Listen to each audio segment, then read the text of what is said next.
Welcome back to Sledgehammer Horror, guys. I am Ken Sledge. And I'm Ashley Sledge. And let's talk horror. So today, guys, we're going to be ranking our evil kid movies. So we're not ranking them by their evilness necessarily, just more on how much we like the kids in the movie. Right. So let's get started with number 10, and this is Brandon from Brightburn. If we were ranking them by, like... evilness? Power, especially, this is, little kid Superman. He'd be number one. Mm-hmm. But the thing about this movie is he has some amazing kills.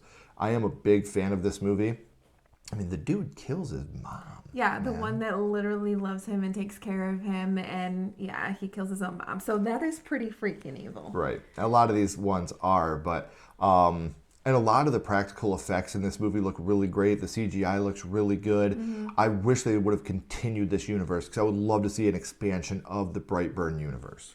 Number 9, we have Damien from The Omen. He's literally the devil's son. So, I mean, what more can you say about that? Like, he's literally, from Satan. Evil incarnate. And he has one of the most memorable lines of all time. Look at me, Damien. It's all for you. I mean, I guess it wasn't him. It was more his nanny.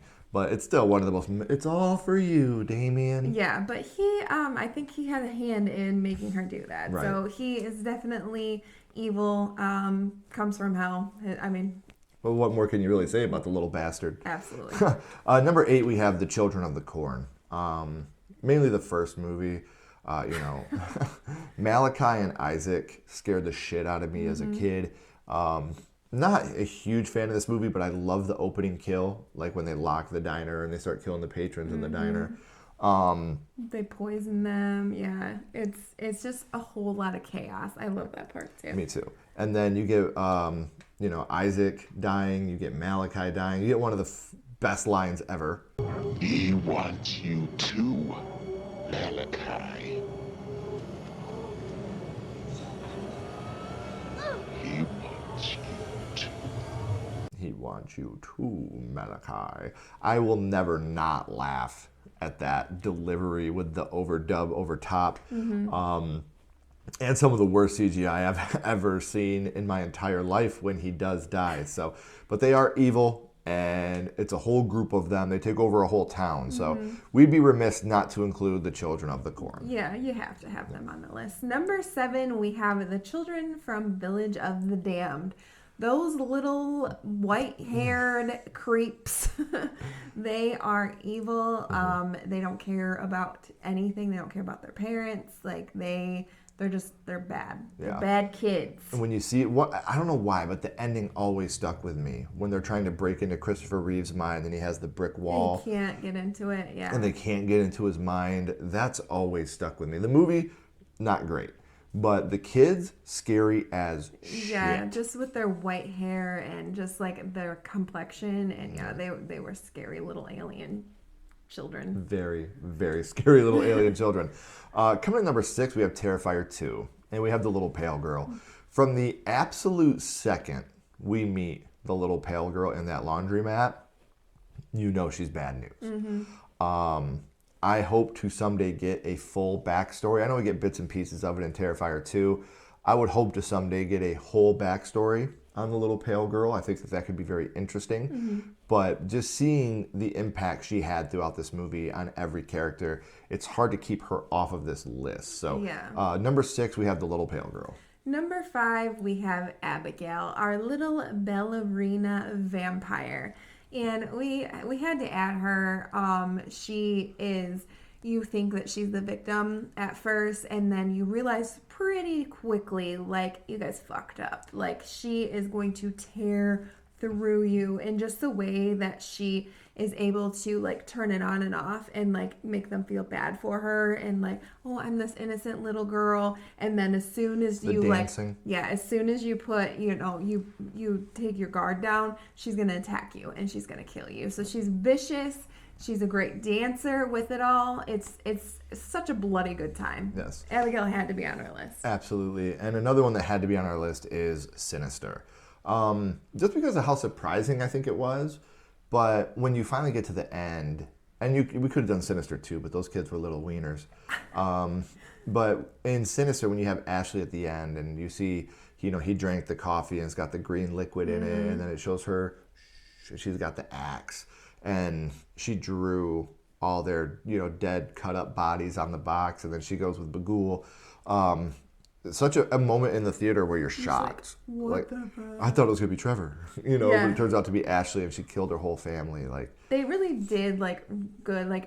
Trevor was constantly having the bad dreams, and he was always the problem, and she was just drawing on walls she was innocent, right? Nope. Yeah. So yeah, when they do switch that, it definitely is throws it on its head. Number 3. This one is probably the one, it's a PG-13 movie, and it probably scared me the most, and I think she would be probably number 1 with most evilness, and that is Samara from The Ring. She never sleeps, Rachel. She is terrifying. She has so many different types of powers. Mm-hmm. And she can make you see other things. She is just scary. And but the coming out of the TV. Yes. One of the most iconic moments now in all of horror. And they do that in this too. You feel bad for her. We got to set her free. And like you said, she never sleeps, Rachel. Don't you understand, Rachel?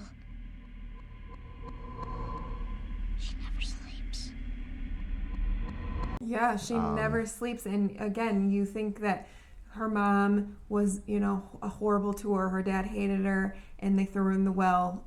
But really, they were trying to get away from the evilness. They were trying to stop the evil. Yeah. And Rachel let it out. Way to fucking go, Rachel, man. Yeah. Number 2 is a movie that I don't think is talked about enough, especially in the horror world. But we have The Good Son, and we got Henry from The Good Son. Mm-hmm.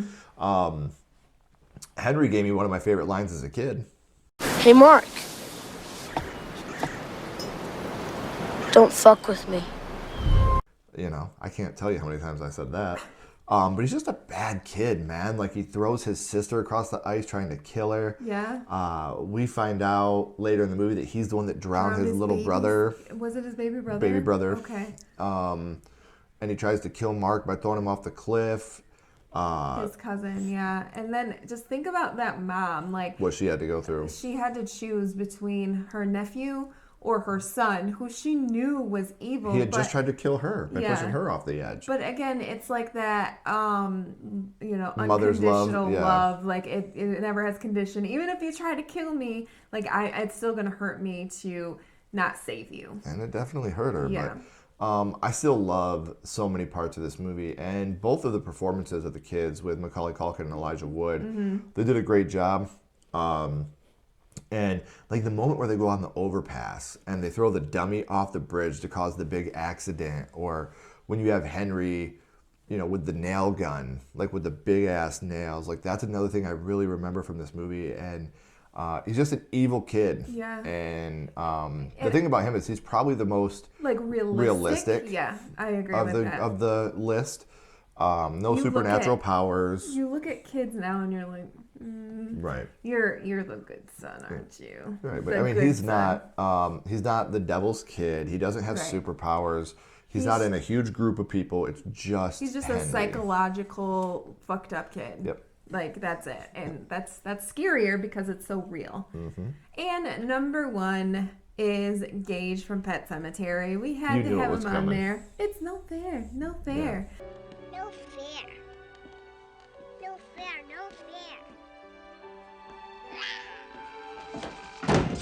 fair. Just because of what this movie means to me and how he looks when he brings him back, because he's this cute little kid, but he's evil, and he stabs him in the Achilles heel. And Judd.